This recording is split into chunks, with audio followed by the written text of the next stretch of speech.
she's on record in 2022 saying that the border is secure. Of course, in 2023, it had the highest ever numbers of people trying to cross that border from people from all over the world coming up through Mexico. And that's a big Achilles heel policy-wise, but it won't stop there. The attacks will get personal, of course.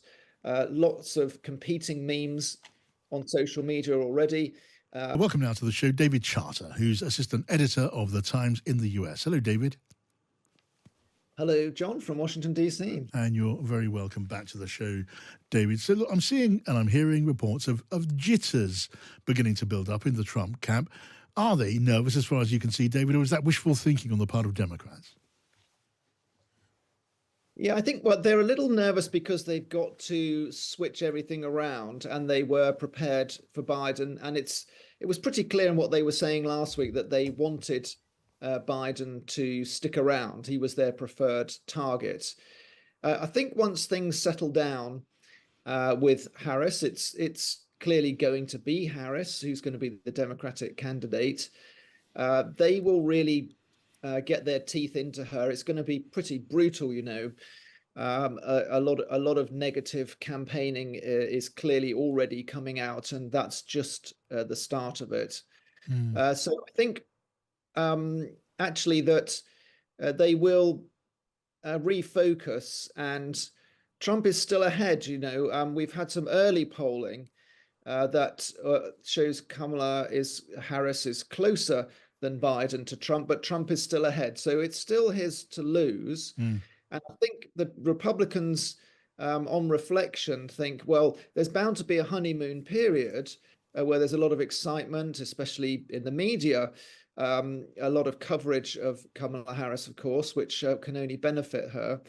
But there is a chance for the Republicans to paint their version of Kamala Harris to the American people. And that version is going to be of an incompetent vice president who did nothing to solve the border crisis, for example. It's going to be quite a scrap, isn't it?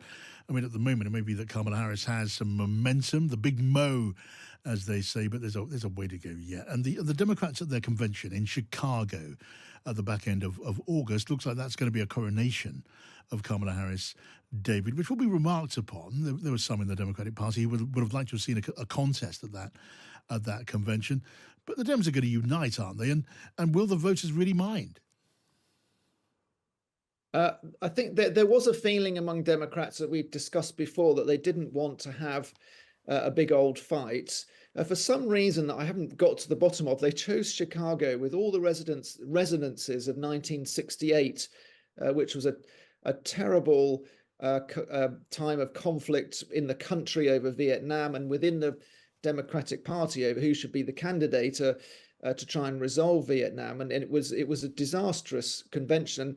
All the signs were that history was going to repeat itself. Well, now they will be able to present to the world as united a front as the Republicans did in Milwaukee. And well, the traditional thesis is that united parties win elections. They're both going to be very solidly united behind their candidates. Yes. And so there won't be a particular advantage either way for one party there. And what about the lines of attack, which are already beginning to take shape, David? We've heard from Kamala Harris already, casting herself as the prosecutor that she was in California. She was district attorney in San Francisco and then attorney general for the state of California, and talking about Donald Trump as being a perpetrator in effect. So exactly the person she knows how to go after. We'll hear more of that, won't we? And what about the Republican lines of attack and counterattack? So yeah, we heard this new line from Kamala Harris. I know Donald Trump's type.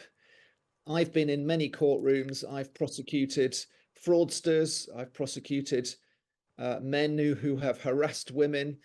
I've prosecuted liars and cheats. And that's going to be a strong line going forward, of course, for her attack line.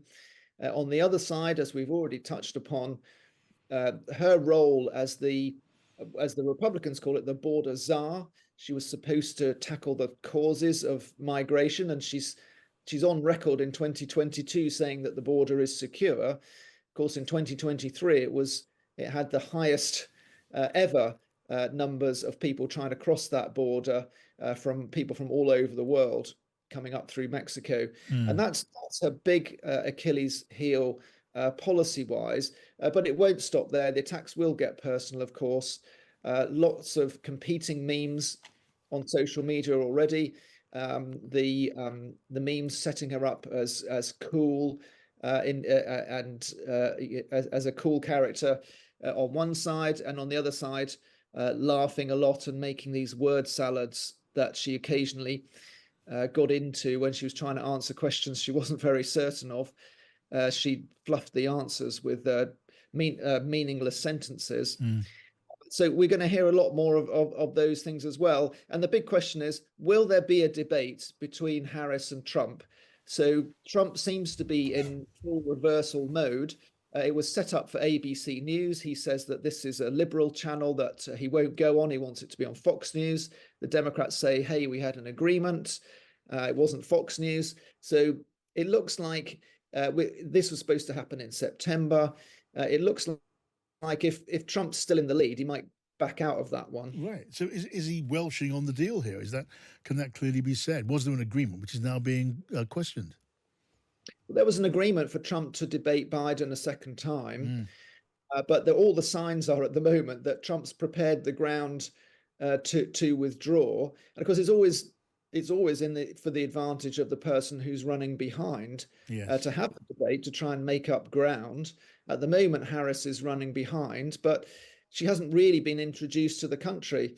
And that big convention speech in 4 weeks' time in Chicago will be her chance to really connect and communicate with America. The chance I believe Trump blew with his rambling speech in Milwaukee. Yes. And that then will get the polling that shows whether Americans have warmed to her or not. Well, and we're really focusing now on the question of running mates, aren't we? Starting with J.D. Vance at Donald Trump's side. Does he look a little bit like a recruit for the last war? Because he goes down terribly well with the Republican MAGA base, as if he was chosen to cement Trump's authority, to be an echo of what he wants to hear, what he says himself, but maybe not the guy to reach out to undecided voters, and they could be all important, especially with Harris now in the frame. I think that's an open question because clearly he's become an arch loyalist, so he is a bit of an heir to MAGA, which is Make America Great Again, which is really what Trump regards as his personal movement rather than the Republican Party. And yet he does have a wider appeal. It's not only MAGA people who've read his book, for example. It's not only white male working class, the pool of the voters that Trump's trying to appeal to, who have read his book. Plenty of, I'm sure, middle class female voters have as well, Yeah. and may identify with what's set out there. So I think he does have some broader appeal. The question is, will Harris pick someone who's got a better, broader appeal? And all the signs are she's going to go for somebody from a swing state who's quite popular in that state and can perhaps bring it back round to the Democrat column. Right. The game is on, but still a big game still to play. David Charter, thank you so much. Good to talk to you.